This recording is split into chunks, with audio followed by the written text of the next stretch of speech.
Ultimately, the best strategy is the one that works for you.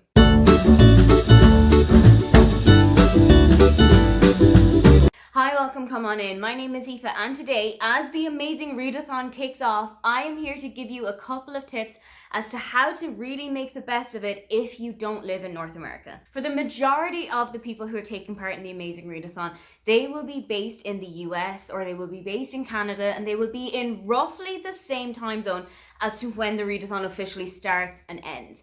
But for us and the rest of the world, there are a couple of things that might make that a little bit too chaotic. It might be that a prompt will drop while you are still asleep. It might be that a prompt drops right as you're going to bed. And the best thing for you to do is to bounce back from that.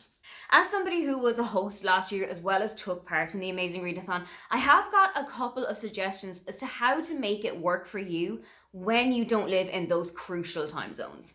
One of the first tips that I have for you, and something that I kind of touched on a little bit earlier on, is to check the Discord as soon as you wake up. Whether that is while you're in the bathroom, whether that is while you're having coffee, while you're getting ready for work, while you're on the way to work, even if you just want to check in on your own team's chat, see if there's something that you missed overnight. Maybe they were discussing a new strategy, maybe there are a couple of books that people are suggesting that will fit for the prompt or that will fit for a sightseeing prompt.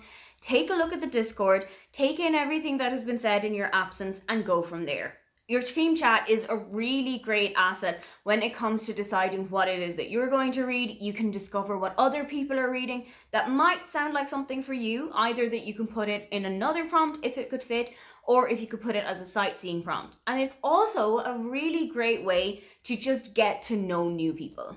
The next tip is to shop your stash as much as you can. And I don't just mean by reading all of the books that you personally have in your collection. There might be an author from your country that people aren't so familiar with in the US or Canada. There might be a bookshop that they don't have, or a book chain that they don't have, that has special offers going on, that promotes other authors. There might be little insider trader secrets that you have got in your arsenal from having grown up where you grew up or living where you live. You might have access to a completely different set of books because you can read them in a different language. There are so many little tips and tricks that are definitely going to help you out this month. But also, do use your books to your advantage as much as you can. If you have a book on your physical TBR that will work for one of the prompts, absolutely dive into it. If you have a book that is on your Kindle and that it would work as a really good sightseeing prompt, then go for it. As much as you can, try and reduce your TBR for this month and see how it's going to go. A really big tip is to utilize their sleeping time. Don't feel any way guilty about this, because you can bet every single cent you own they're utilizing hours. So while I wake up in the morning at about 8 o'clock in the morning in Berlin, it is actually about 2 in the morning in Eastern Standard Time, which is where the base time zone for this readathon is. It is 12 at night in Brianna's time zone, and it's 11 o'clock at night in the west coast of the US. While they are all sleeping, getting ready for bed, we are getting up, we're getting about our day. It might be the evening time if you live in Australia, so you are just settling down on the couch after a day of working or after a day of taking care of your family, and you might just have time to read. Maybe you're going on your commute and you have a couple of minutes that you can pull a book out while you're ready. Maybe you're waiting for your kids to settle down after dinner, they're watching TV, you can pull your Kindle out. Whatever way you can utilize the time that they are sleeping, use it as much as you can to your advantage. This house is, and always has been, an audiobooks count as reading house. And this readathon is, and always has been, an audiobooks count as reading readathon. So make sure that you are using audiobooks to your advantage as well. If you've never listened to an audiobook before and you're not super familiar with how it would be, there are actually thousands and thousands of free audiobooks on YouTube that you can listen to. You can play around with the speed settings. You can figure out what reading speed will work for you and your processing time. I am thankful that I have got a job where I am fairly flexible with what I can listen to during work. I can listen to podcasts, I can listen to audiobooks, I could listen to music. As long as I am actually getting what I need to do done, I have the freedom to listen to what I want to. And 90% of the time when I'm at work, and particularly during the amazing readathon, I actually have got an audiobook in my ears. This is a really great way to stack up some more reading and to gain those extra points, all while you are also getting your daily work done. If you want to try them out, if you want to give it a go, the next time that you are just pottering around the house, maybe you are just cleaning up everything for the weekend, or maybe you're going out for a little bit of a walk, why don't you bring an audiobook with you and see how you get along with them? Another great tip is to use your local library as much as possible. Librarians are usually a really great source of information for books that might be about a specific topic, or for books that might feature certain things, especially the kind of things that might come up in this readathon. The kind of prompts that Brie is going to set for us, whether that be the travel prompts or the sightseeing prompts, your local librarian is going to be a really great source of information there. But also, it might give you access to other books that you're not entirely sure if you want to try out. For example, if you're on the fantasy team and you've never really read a high fantasy book, everything that you have done has been urban fantasy so far, then maybe for one of the legs, you might want to branch out a little bit more and try a high fantasy book, but you don't particularly want to spend a lot of money on it, you're not sure if you want the long-term commitment for it. Why not get it out from the local library? This will give you a no strings attached way of figuring out if this is the book for you, of finding new authors, of finding new things to read. And at the end, even if you don't like it, you can just give it back. Another way of stacking up some really great page numbers is to try and come to as many sprints as you can. Even if you just make one sprint a week, that is completely fine. It will still be a chunk of about 4 hours where you will get a lot of reading done.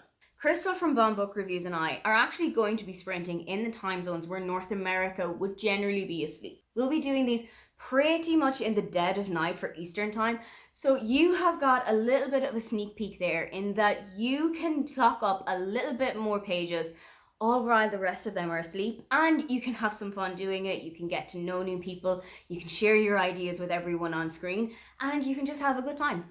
One thing to be aware of in this readathon is that it is okay to be behind. Don't beat yourself up if you are still on leg 2 but the prompt for leg 5 has just come out. Don't start getting bogged down, because eventually the books that you will log for these legs will still count for your cumulative score at the end of it. Every point for every book all goes together into one big conglomerate, and at the end of the readathon, the team with the most points overall is the one that will win. So if you're thinking, hey, I'm way too far behind here, I am never going to go and catch up with where everyone else is. They're all the way in Eastern Asia and I am still here stuck in America. It's fine. Don't worry about it, because all of the points that you are reading from these books that you're still using to catch up will still count at the end of the day. And there are going to be times where you might be a little bit behind. You might only be halfway through your travel book when the new city prompt drops. You might have not even gotten a chance to pick up that new travel book before the new city prompt drops. It is 100% fine to not have the reading speed that is going to match the prompt drops every single time. I certainly don't have the reading speed that's going to match the prompts every single time. And there is going to be a time where I might be a little bit behind. There is going to be times that I might be a little bit in front. It's completely okay to read at your own pace in this readathon. Similarly, my final tip for this readathon is to put yourself first. At the end of the day, this is just a readathon. This is just people reading books. Don't forget about everything else that you have got in your life going on in June. Don't forget to sleep. Don't forget to hydrate. Don't forget to go outside and take in a couple of breaths of fresh air every now and then. Go for a walk, even if you don't bring an audiobook with you. Go and meet up with some of your friends. Go to classes. Go to work.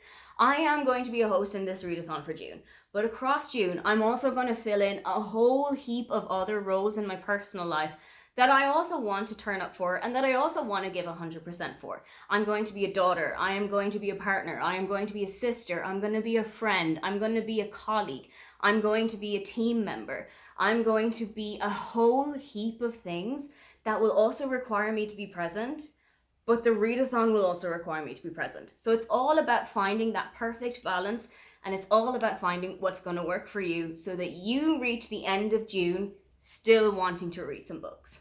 Those are my tips on how to survive the amazing readathon, especially if you do not live in North America. Where are you taking part in the amazing readathon from this year? If you'd love to leave me a comment, but you can't think of anything you'd like to say, then just leave me the world emoji, because we are going to see a whole lot of the world this June.